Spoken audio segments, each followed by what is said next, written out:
for your organization, were a lot of the lessons learned then about transitioning more to a work from home, work remote kind of environment versus previously being co-located? Or were there new strains on your technical systems as well, or all the above? It was a combination of the two. In our corporate office, we call that the support center. We did a transition, and a lot of kind of different departments were a little bit nervous about it, us especially, because we want to make sure things go smoothly.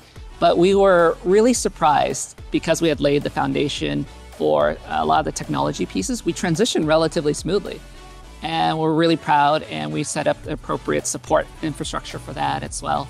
Out in the stores, what was really amazing during this COVID transition was, if you imagine a Panda Express, you come in and you look at the serving table and then you kind of pick your choices. That model changes completely in this COVID world.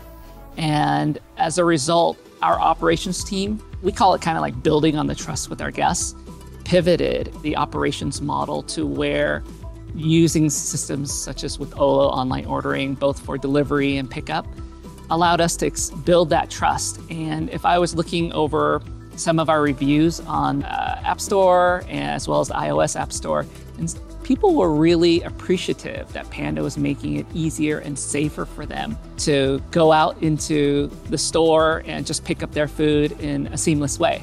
Most of the diners were dining, within the walls of your restaurant. That goes out the window a bit in a new world where most meals are being, taken outside of the walls of the restaurant. I'd be interested to know, how have you worked to transition that and maintain the experience that you want for your customers in that sort of setting?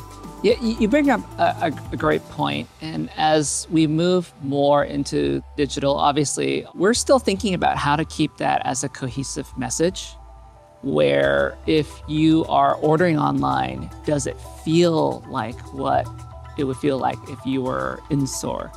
Where the processes of how you select items, does the food look the same? So we wanted to make sure that if you go to our digital channel, it didn't feel like a whole separate company was doing it. That's why we went with a very custom front end, so that we can control that experience.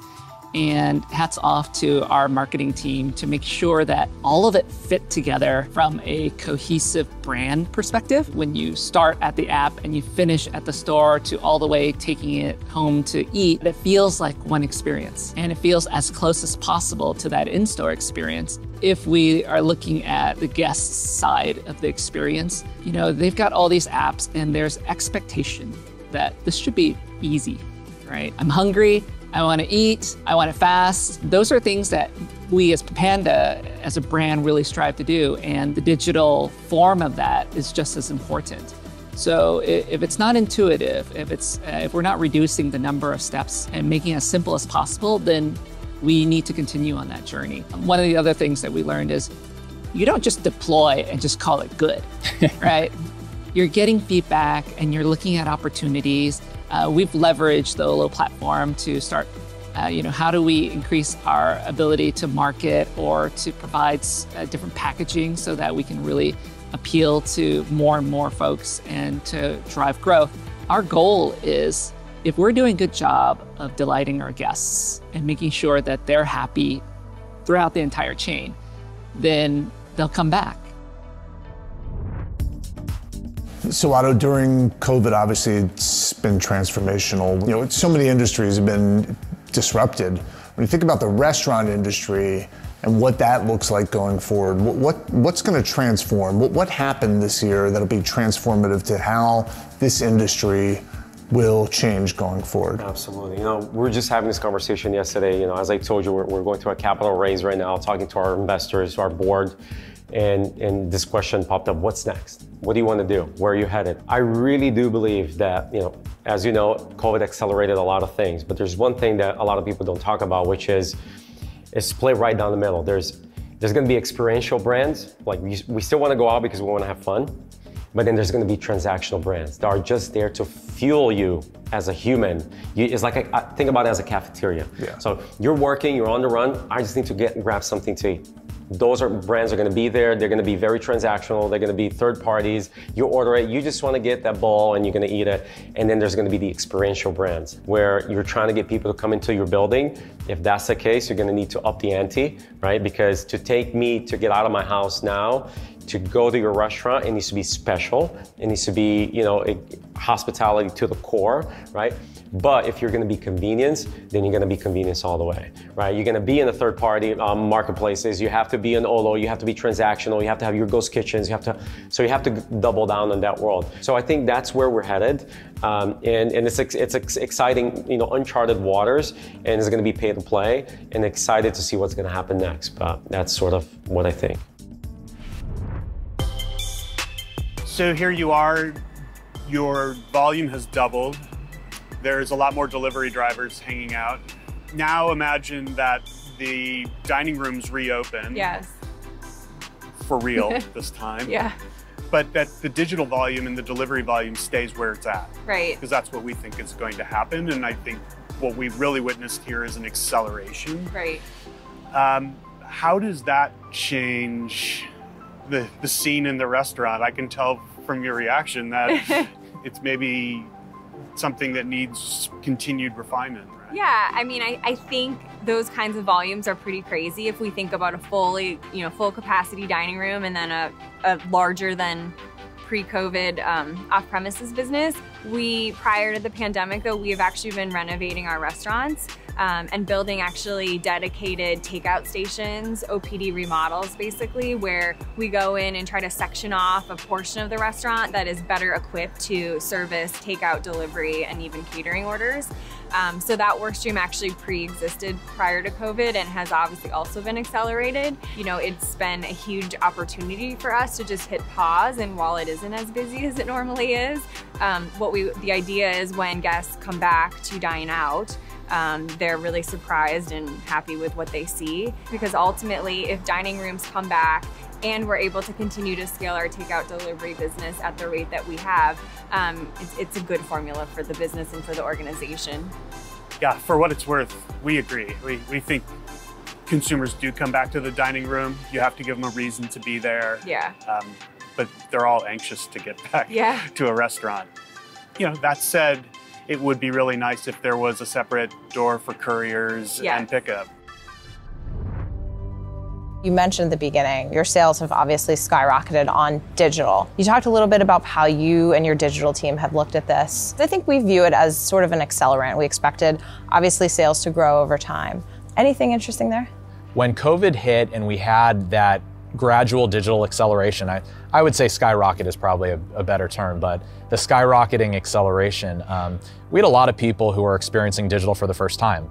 And so for us, when we closed our dining rooms, this really gave customers who just love to go in and have our unlimited salsa bar an opportunity to do something differently. And I think, you know, sometimes the older generation doesn't necessarily feel that sense of comfort because they didn't grow up with apps. Sure. They didn't grow up with cell phones.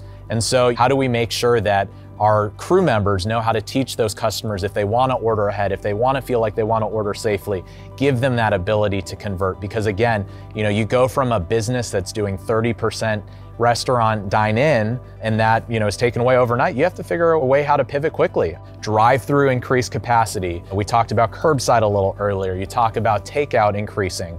So these are all factors in just trying to make sure that digital continues to stay top of mind. And in all of those learnings, I'm sure a lot of our brands tuning in now have questions regarding how do we optimize our budget for next year. Obviously, budgets have been cut in a lot of cases. Do you have any advice regarding all those things? I would say you really have to get your leadership team behind digital, period. Resources are going to be key.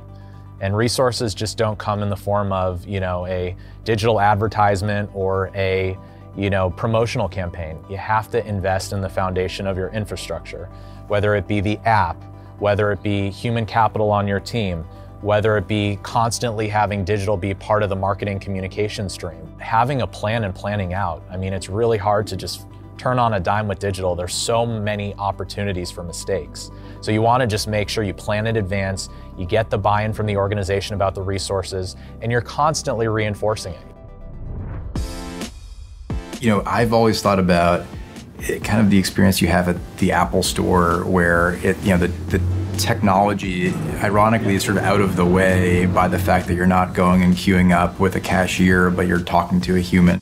I've certainly felt that way in going to the church location on the Upper East Side. That may be surprising. I mean, because you think, okay, we're getting more tech-enabled as a hospitality business. Inherently, that means it's going to feel more transactional and mechanical, but it turns into hospitality coming into the handoff of the food experience. We actually reverted to Apple in a lot of conversations at, I guess, an executive level, and saying the technology should actually make the experience easier. We encourage people to enjoy the human connection. And that's the connection between, I think, where technology and the real world kind of collides, because you want to make sure that we're not taking away from any experience, we're just making it better.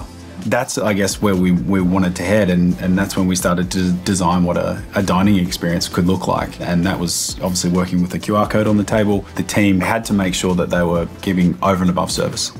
And just by going digital doesn't mean you don't need to look after the customer. It actually means you need to look after them more. Sticking with the team for a second, I'm curious about any impacts on back of house. Yeah. I'm curious about any advantages or disadvantages. We went through a lot of learning curve about how to fulfill accurately, particularly from like the delivery side, because there's such I guess so many elements to getting that food to the customer quickly. So there had to be a lot of checks and balances from like the team, so that again the role of some of our team actually changed. They went from being more customer facing to someone being a bit more about fulfillment and making sure that orders were being fulfilled correctly. And then again, that's just made us like a lot more efficient as a business. And I think it makes our team happier. They're fast, they're working harder, they're working faster, and it's a lot more of a positive vibe.